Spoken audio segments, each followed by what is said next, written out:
Hi everyone, welcome you all to the today's presentation. The topic which is going to be discussed in this session is drug distribution.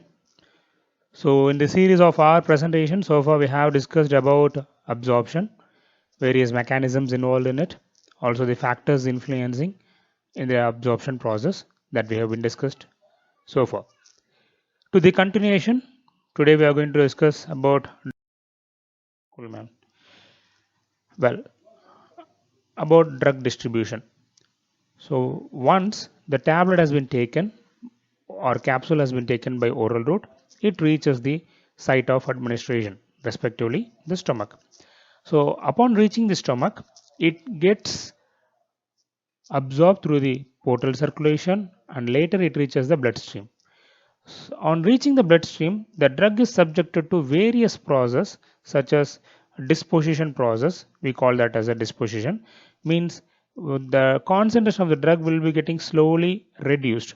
Why? Because in the sense the drug once it reaches systemic circulation, it will be getting distributed, it will be utilized, it will be getting metabolized, or it might be getting eliminated. So the initial concentration what we have taken and reaching the site of administration will be getting slowly reduced in the process of disposition mechanism. So here it undergoes two major steps or stages. The one is about distribution, which involves a reversible transfer of drug between the compartments in the sense blood and the tissues or the cells. So and similarly cells to the blood. So that's what about a reversible transfer. The next is about elimination, which involves irreversible loss of drug from the body. So it comprises of biotransformation and excretion. So that is the next parameter which comes under the ADME process of. So now let's discuss about the distribution, its factors influencing in detail.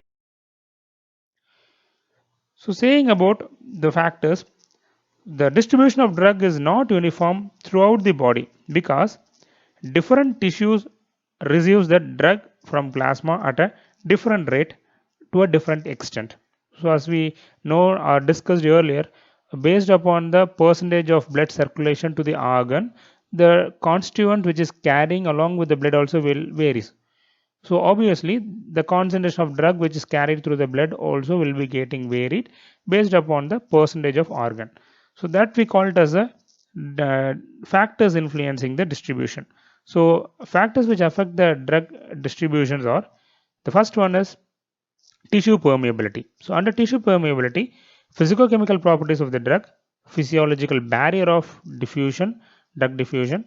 The next one is about organ tissue size and perfusion rate. The third is binding of drug to the tissue compartment. In this, binding of drug to blood and binding of drug to the extracellular components. And finally, the miscellaneous factors.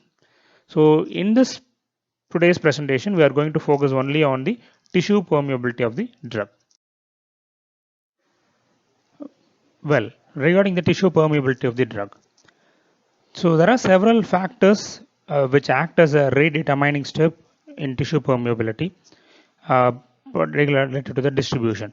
So among them, the two major factors are rate of tissue permeability and rate of blood perfusion. So if the blood flow to the entire body tissue were rapid and uniform, there will be a difference in degree of distribution between the tissue, which will be an indication of difference in the tissue permeability of the drug, and the process we called it as a tissue permeability rate limited. So this is what about it. Similarly, the tissue permeability of the drug depends upon two major factors. One is physicochemical properties of the drug as well as the physiological barrier that restricts the diffusion of the drug into the tissue. So these are the two major factors which is involved in it. So let's know about the physicochemical properties of the drug first. So saying about physicochemical property here, the major prime factor is about the permeation or penetration of the drug from the extracellular fluid to the cell is a major function of three characteristics. One is molecular size, ionization constant, and there is lipophilicity of the drug. So in this three factor, now we are going to discuss about the molecular size. So most of the drugs which is having a molecular weight less than 500 or 500 to 600 Dalton will be easily get passed through the capillary membrane to the extracellular fluid. And a particle size less than 500 Dalton with hydrophilic property will be passing through the aqueous filled channels. Larger molecular size are mainly restricted and it requires some specialized transportation systems such as active transportation process. So saying about the next factor related to the physicochemical properties, the degree of ionization. So known well, a weak acid became ionized in strongly acidic environment. A weak acidic drug becomes ionized in a neutral or basic environment. And a weak basic drug will be getting unionized in a strong basic environment. A weak base became ionized in neutral or acidic pH or acidic environment. But the pH of the blood plasma or extracellular fluid will be around 7.4 pH, which is around constant, maintained constant. But some condition, there is a chances of acidosis or alkalosis. During that, there will be some impact in the distribution process. So saying about acidosis, example about acidosis, the acidosis may be due to metabolic or respiratory acidosis. So this results in decreasing the ionization of acidic drug and thus increases the intracellular drug concentration and its pharmacological action. So this is what the condition in case of acidosis. The same thing in opposite in case of alkalosis. So a sodium bicarbonate induced alkalosis sometime will be useful in treatment of barbiturate poisoning to drive the drug out and prevent the further entry into the CNS and promotes their urinary excretion. So this is one counterpart which we are using for barbiturate poisoning. And all the drugs ionize at pH, plasma pH, that is polar hydrophilic drugs, and cannot penetrate the lipoidal barrier. So this is what the degree of ionization which is interlinked with the physicochemical property of the. The next one is about partition coefficient. So the polar and hydrophilic drug are less likely to cross the membrane, whereas the non-polar and hydrophobic drugs are more likely to cross the cell membrane. So effective partition coefficient K oil by water is equal to fraction unionized at pH 7.4 into oil and water partition coefficient of unionized drug. So this is what the formula to identify the effective oil and water partition coefficient of a drug. So saying about lipoidal drug that can easily penetrate the tissue, among the drug with same partition coefficient but differing in ionization of the blood pH, it has an impact. The example is phenobarbital and salicylic acid. So both the drug will be having same oil and water partition coefficient, but the phenobarbital have more unionization nature at blood pH, so highly specified and specialized and less permeable to water soluble drug. So this is what one example about the phenobarbital and salicylic acid. Well, so let's now know how does the permeation of unionized and ionized drug crosses the capillary wall and the cell membrane. So means from blood to the extracellular fluid through the capillary wall and from extracellular fluid to the intracellular fluid through the cell membrane. So in case of a unionized drug which is having low Ka as well as large partition coefficient, the drug will get easily penetrate through the capillary wall. Also the drug will get easily penetrate or diffuse through the cell membrane. Whereas an ionized drug which is having a large Ka and low oil and water partition coefficient, this get penetrate through the capillary walls through the pores, but this get repulse in the cellular membrane due to its ionic condition. So this is what the difference of a ionized and unionized drug which is taking place during a permeation process. Next, let's move on to the next factor which is physiological barriers to the drug distribution. So there are several membrane or barrier with specialized features or structures and that can restrict the permeability of drug from tissue to tissue, from some tissues also. So there are some important barriers. Those are simple capillary endothelial barrier, simple cell membrane barrier, blood-brain barrier, blood CSF barrier, blood placental barrier, and blood testis barrier. So we are going to discuss this now. The first one is the simple capillary endothelial barrier. So here the capillary will be supplying the blood to most of the inner tissue. So that is what the path is.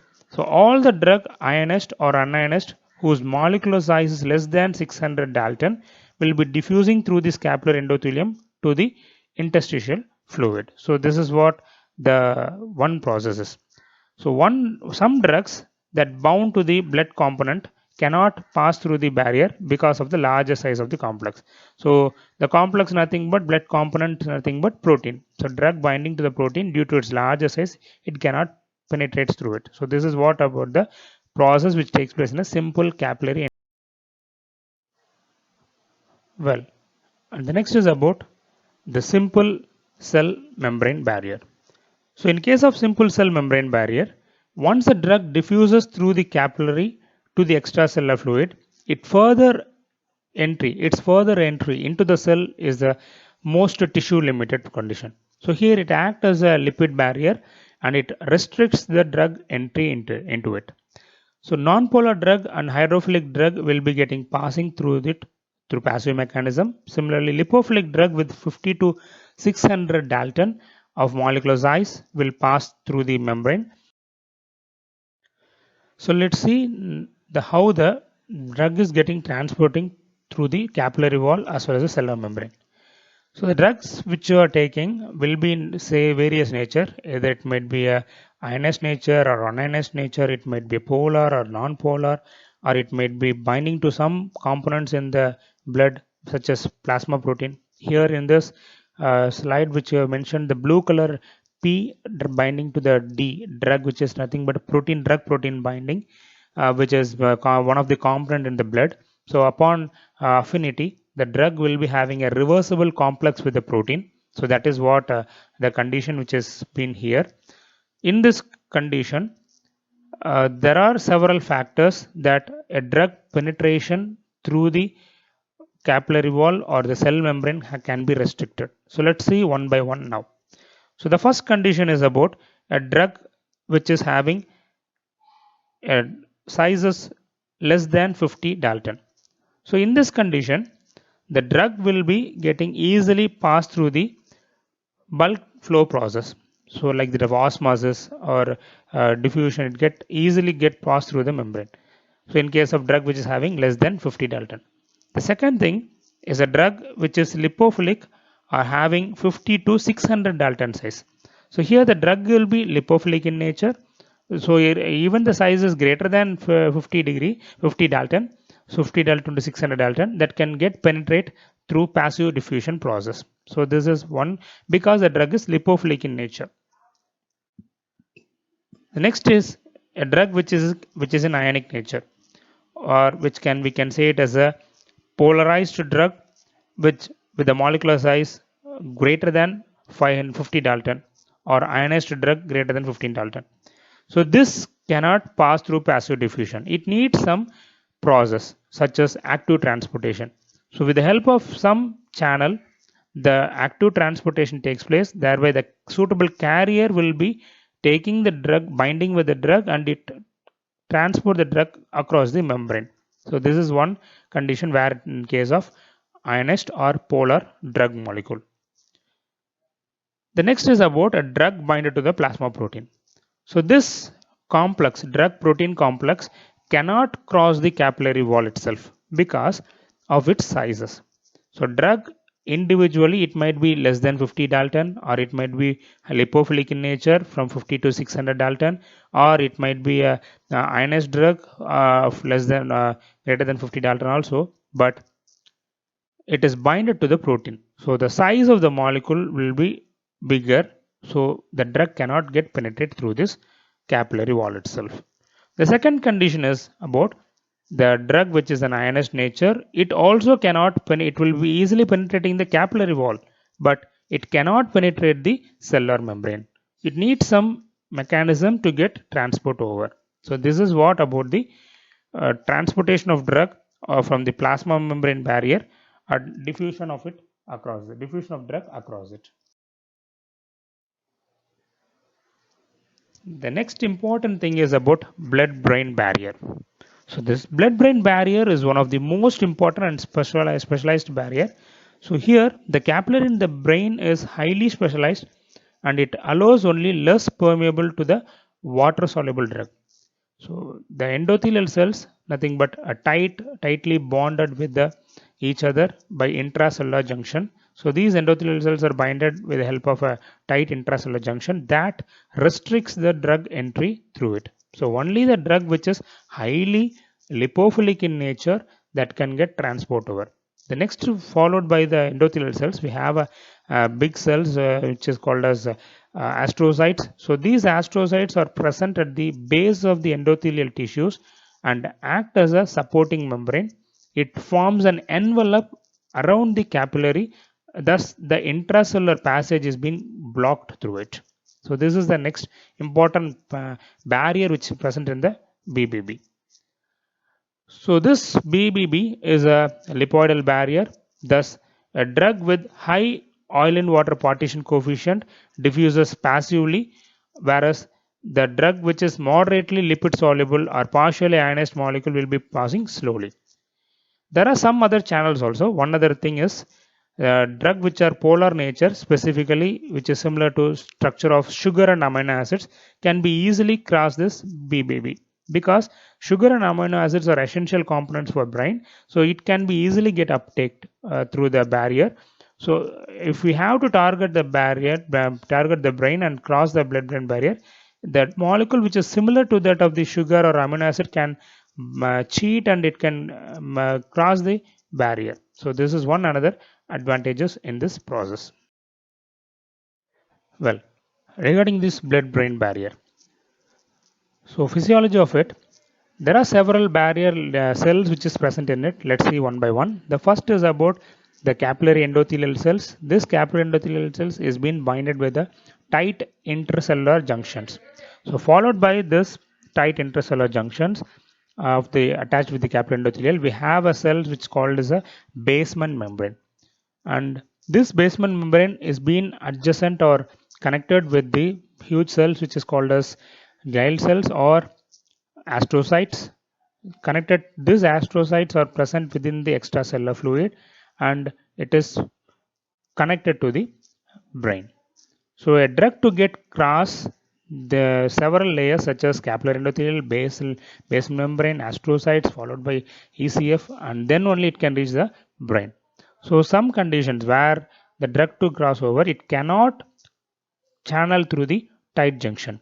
It has to either cross the capillary endothelial followed by the basement membrane and the astrocytes, then followed by the extracellular fluid, and it can reach the brain. So these many securities or these many protections are present in the blood-brain barrier. Well, a drug to get cross the blood-brain barrier, there are several approaches. One among them is use of permeation enhancer, dimethyl sulfoxide or DMSO.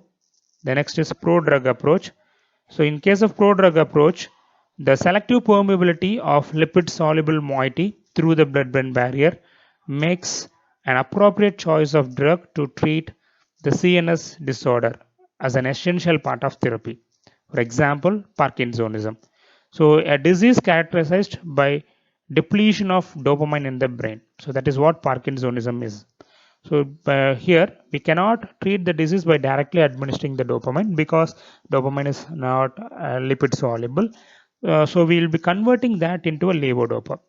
So upon administering the levodopa, it easily crosses the blood-brain barrier, and once it reaches the CNS, there it gets converted into a dopamine and possesses the activity. The next is use of osmotic disruption. So by infusing the internal carotid artery with the mannitol, a temporary disturbance will be created. So using that disturbance, we can make the drug to get penetrate over. The last approach is use of the carrier system. So dihydropyridine redox system as a carrier. So we will be using this as a carrier molecule to cross the blood-brain barrier. Here in this condition, the lipid-soluble dihydropyridine is linked as a carrier to the polar drug to form a prodrug that readily crosses the blood-brain barrier. And here, in the brain, the CNS enzyme oxidizes the dihydropyridine moiety to a polar pyridinium ion form, so that cannot diffuse back out of the brain. As a result, the drug will be getting trapped in the CNS. So this is one system which is called as a redox system that will be useful for mainly releasing the steroidal drug to the brain. Well, the next barrier is blood cerebrospinal fluid barrier, blood CSF barrier. So this blood CSF barrier is mainly having several cells like that of the blood BBB, what we discussed previously. So here we have a capillary endothelial cell which have an open junction or a gap, whereas in case of BBB it has been tightly bind off with the tight junction. Here it has a gap or an open junction, so that the drug can freely get penetrate between the capillary wall as well as the choroid cells. Whereas in choroid plexus, a major composition of CSF barrier is choroidal cells which are joined with each other by a tight junction forming a blood CSF barrier. So whereas in the previous condition we have epithelial layer, in the epithelial cell itself we have a tight junction, but here we have a choroid plexus which is nothing but a tight junction of various choroid cells, choroidal cells. And highly lipid soluble drugs only can pass through this blood CSF barrier, but moderately soluble and ionized drug can also get penetrated, but it goes quite slowly. The mechanism of drug transportation is similar to that of CNS and CSF, but so in case of this blood CSF barrier, the various physiological conditions are here. As we said, it has a capillary endothelium cells which is having a open junction or a gap. Then followed by this we have cells which is called as a choroidal cells, and this choroidal cell is being having bonded with the tight intracellular junction. So this is what the physiological nature of the blood CSF barrier. So a drug to get cross through this barrier also should possess high lipid solubility. So highly lipid soluble drugs only can pass through it. It can either pass through the gap between the capillary endothelial, or it can cross through the capillary endothelial cells also, but it can cross only through the choroidal cells, which is a major security part of it. That the tight junctions mostly prevent the drugs to it. So highly lipid soluble drug can easily cross through the blood-brain barrier. Similarly, here also in the blood CSF barrier, drug should be highly lipophilic in. Well, and the next one is about the most important thing, placental barrier.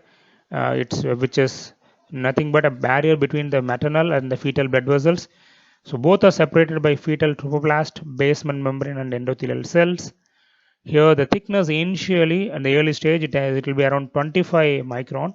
As the days goes on or the month progresses, the thickness of the barrier reduces around 2 micron. But even the thickness varies, the effectiveness remains unchanged. It will be same as that of the initial stage to the final conditions also. So molecular weight greater than 1000 Dalton, or sorry, less than 1000 Dalton, and moderately highly lipid soluble drugs such as sulfonamides, barbiturates, steroids, narcotics, and some antibiotics can easily cross through this barrier, such as a simple diffusion process which can cross over. The next is about essential nutrients for fetal growth transportation, such takes place by carrier mediated process, and some immunoglobulins will be transported by endocytosis mechanism. And drugs which are dangerous to the fetus in two stages. One is to avoid the drugs in first trimester, the initial fetal organelle development stage. So during that time, so most of the drugs will be easily get penetrated through this barrier. As nutrient is essential for the baby, it allows everything. Along with that, it may allow some drugs also. So drugs such as phenytoin or methotrexate may cause some teratogenic effect to the baby. So in first trimester, the drug intake has to be compulsory restricted because it can cross the barrier and it may affect the baby. Followed by the last trimester, last stage of the pregnancy, it also affects the physiological functions such as respiratory disorders or respiratory depressions will be taking place. So the last trimester also some drugs has to be limited. Example such as morphine. So obviously, irrespective of the trimester or the stages, drug intake has to be minimized in case of the pregnancy condition. So the placental barrier is not that much effective because it is designed in such a way. If it is much effective, the baby won't receive any energy from the mother. Maternal blood, it won't receive any energy. So in order to receive energy, it has a protection but a limited range. So it as the along with the energy, there is a chances of drug to get penetrate inside the baby, which may harm the baby. So intake of drugs has to be minimized. So about the physiological condition of the blood-brain barrier. So sorry, the placental barrier. In this condition, we have a fetal membrane, and this fetal membrane followed by which has been the barrier between the maternal blood circulation as well as the fetal blood circulation. So here, this fetal membrane is nothing but made up of trophoblast and endothelial cells, which is separating this maternal blood as well as the fetal blood. So in this condition, the maternal where in the lower part is nothing but the maternal blood circulation, and the upper part is nothing but the fetal blood circulation. So in this, the lower one is the maternal vein, and the center one is the maternal artery. Similarly, fetal artery and the fetal vein. So here, the circulation takes place in this manner. It enters through this artery and gets circulated, and it gets circulated in the maternal blood circulation. So followed by this circulation, the drug gets moved to the fetal through this fetal membrane, and it also gets circulated in this area. So this is what the drug movement or any movement of component from the maternal to the fetal blood circulation. Well, the last barrier is blood testis barrier. So here, in case of blood testis barrier, so this barrier is not located at capillary endothelial level. So it is situated at Sertoli cell junctions, and it is a tight junction or a barrier between neighboring Sertoli cells. So that act as a blood testis barrier. So this barrier restricts the passage of drug to the spermatocytes and spermatids. So that is what about this barrier which has been involved in it.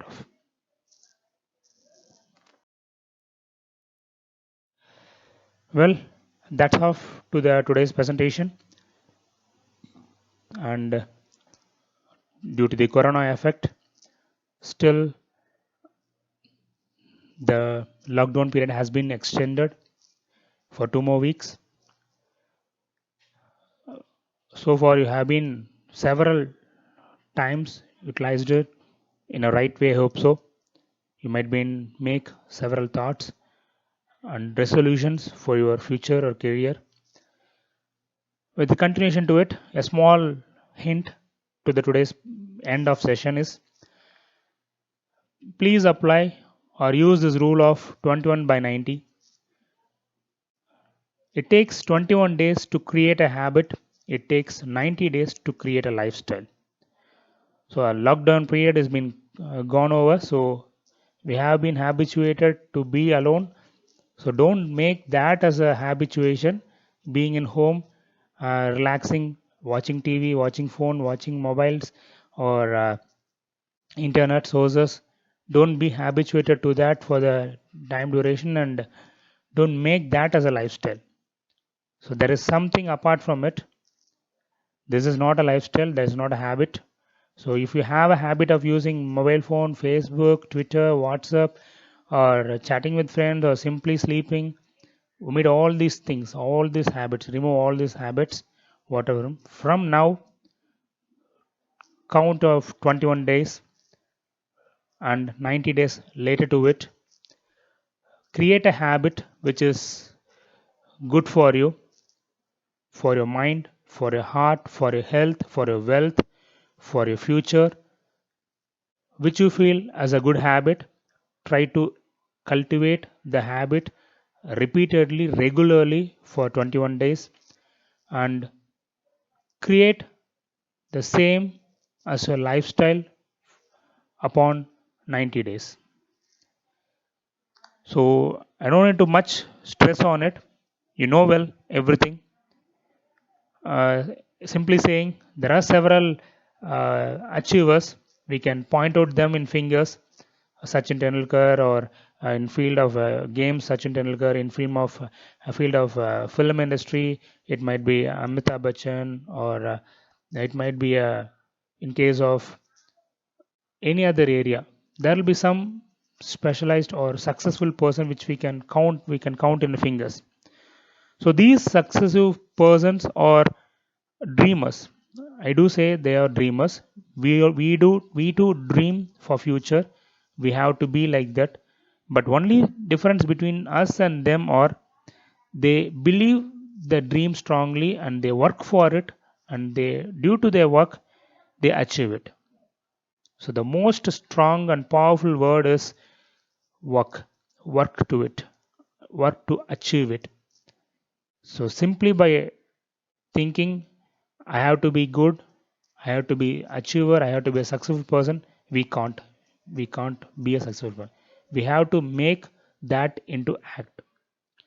So that trying to make it to act is a most difficult task. Try that as a habit, make it as a lifestyle, and succeed in your life. Thank you all for your